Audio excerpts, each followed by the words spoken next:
টাইপা নামৰ সংগঠনটোৱে শ্ৰীমন্ত শংকৰদেৱ সংঘৰ সংবিধান জ্বলাই দিলে। ইয়াৰ পিছত ক্ষোভিত হৈ পৰিছে শ্ৰীমন্ত শংকৰদেৱ সংঘ।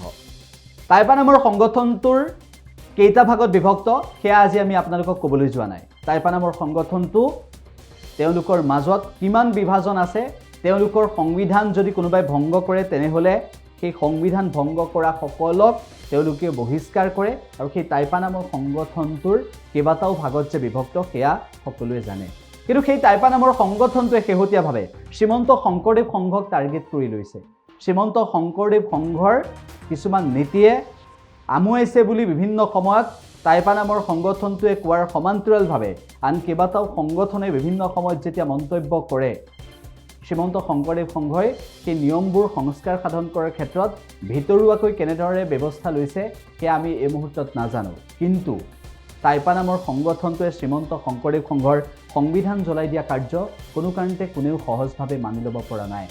শ্ৰীমন্ত শংকৰদেৱ সংঘৰ সংগীসকলে এই বিষয়টোক লৈ প্ৰতিবাদ কৰিছে, এই বিষয়টোৰ বিৰোধিতা কৰিছে আৰু এনেকুৱা ধৰণৰ কাৰ্য শেষ হ'ব লাগে বুলি কৈছে। তাৰ পাছত প্ৰতিবাদ কৰিছে, আইনী যুঁজলৈ নামি পৰিছে শ্ৰীমন্ত শংকৰদেৱ সংঘ আৰু টাইপা নামৰ সংগঠনটোৰ বিৰুদ্ধে আইনী যুঁজ আগবঢ়াই নিব সেই কথাও ঘোষণা কৰিছে।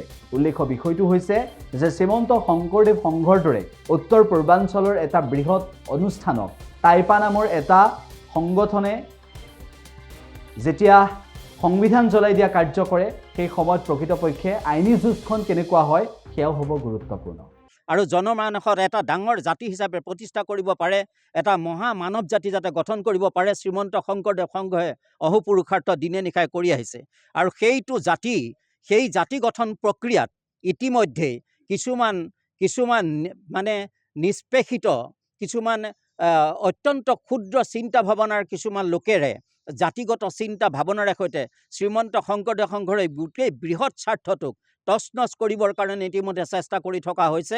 আজি কিছুদিনৰ পৰা শ্ৰীমন্ত শংকৰদেৱ গুৰুজনাৰ দৰ্শনটোক যাতে তছনছ কৰিব পাৰে, অসমৰ বুকুৰ পৰা যাতে একশৰণ হৰিনাম ধৰ্ম বিলুপ্ত সাধন কৰিব পাৰে, অসমীয়া জাতিটোক যাতে টুকুৰা টুকুৰ কৰি কোনোবাই যাতে আগ্ৰাসন লভিব পাৰে, তাৰ প্ৰচেষ্টা কিছু চলি আহিছে। আৰু এতিয়া শেহতীয়াভাৱে টাইপাৰ নামৰ যিটো সংগঠন, এই টাইপাৰ নামৰ সংগঠনটোৱে ইতিমধ্যে মেডাম মেফিত শ্ৰীমন্ত শংকৰদেৱ সংঘৰ সংগী কোনোবা যোৱাৰ অপৰাধত শ্ৰীমন্ত শংকৰদেৱ সংঘই এটা শাস্ত্ৰসন্মত বিধি অনুসাৰে এই অনুষ্ঠানটো পৰিচালিত হয়। এইটো কোনো এটা নিৰ্দিষ্ট এজন মানুহৰ চিন্তা ভাৱনাৰে এই অনুষ্ঠান নচলে। শ্ৰীমন্ত শংকৰদেৱ সংঘ সম্পূৰ্ণ বেদসন্মত আৰু শাস্ত্ৰসন্মত এটা অনুষ্ঠান। আৰু ইয়াত যিখন সংবিধান ইয়াত আমি সকলোৱে অনুকৰণ কৰি আছোঁ, সেই সংবিধানখন হৈছে শাস্ত্ৰসন্মত এখন সংবিধান। সেই সংবিধানত কোনো ভুল আছে বুলি আমি নাজানো। 40 লক্ষ ভকতে অনুকৰণ কৰা এখন সংবিধান কেতিয়াও ভুল থাকিব নোৱাৰে। আৰু এই সংবিধানখনক তছনছ কৰি এটা জাতীয় অনুষ্ঠানক মৰ্মটোতভাৱে আঘাত সানিছে আৰু গোটেই 40 লক্ষ ভকতে অত্যন্ত কষ্ট পাইছে মনত। আৰু এই কষ্টৰ পৰিণাম তেওঁলোকে নিশ্চয় ভোগ কৰিব লাগিব। আৰু আমাৰ যিটো প্ৰতীক, গুৰুজনাৰ নামত আমাৰ যিটো প্ৰতীক, এই প্ৰতীকত জুই জ্বলোৱা, এই প্ৰতীকক আপোনাৰ সংবিধানক জুই জ্বলোৱা, এইটো কোনো কাৰণতে এটা সহনীয় কথা হোৱা নাই। এইটো এটা অনৈতিক কৰ্ম হৈছে আৰু এইটো পুনৰবাৰ যাতে এনেকুৱা নহয়। আৰু আমি তেওঁলোকক আমি আজি আপোনাৰ খবৰ যোগেদিয়ে আমি তেখেতলোকক আমি অনুৰোধ জনাইছোঁ যে তেখেতলোকে জাতি বিদ্ৰোহী যিবিলাক কামত লিপ্ত হৈছে, এই কামবিলাক ইতিমধ্যে তেখেতে স্থগিত কৰিব লাগে, পৰিত্যাগ কৰিব লাগে চিন্তা ভাৱনাৰ পৰা। আমি এটা সবল জাতি গঠন কৰিবৰ কাৰণে বিশ্বত এটা মেৰুদণ্ড পোন হৈ থকা গুৰুজনাই দি থৈ যোৱা দৰ্শনটোক লৈ আমি যাতে জাতিটোৱে এটা মেৰুদণ্ড পোন কৰি পৃথিৱীত নিজৰ পৰিচয় দাঙি ধৰিব পাৰে, তাৰ কাৰণে শ্ৰীমন্ত শংকৰদেৱ সংঘই অহোপুৰুষাৰ্থ কৰি আছে।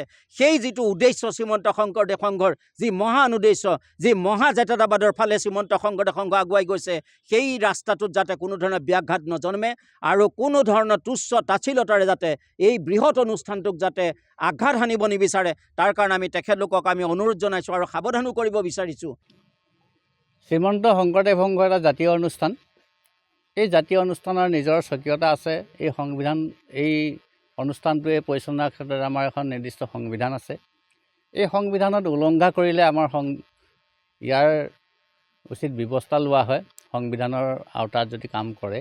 কিন্তু টাইপা নামৰ এটা সংগঠনে যোৱা 17 তাৰিখে আমাৰ শ্ৰীমন্ত শংকৰদেৱ সংঘৰ শিৰৰ মুকুট আমাৰ সকলোৰে আৱেগৰ প্ৰতীক সংবিধান আৰু প্ৰতীকী দাহ কৰি তেওঁলোকে আমাৰ এই দুভাগ বস্তুৱেই দাহ কৰা নাই।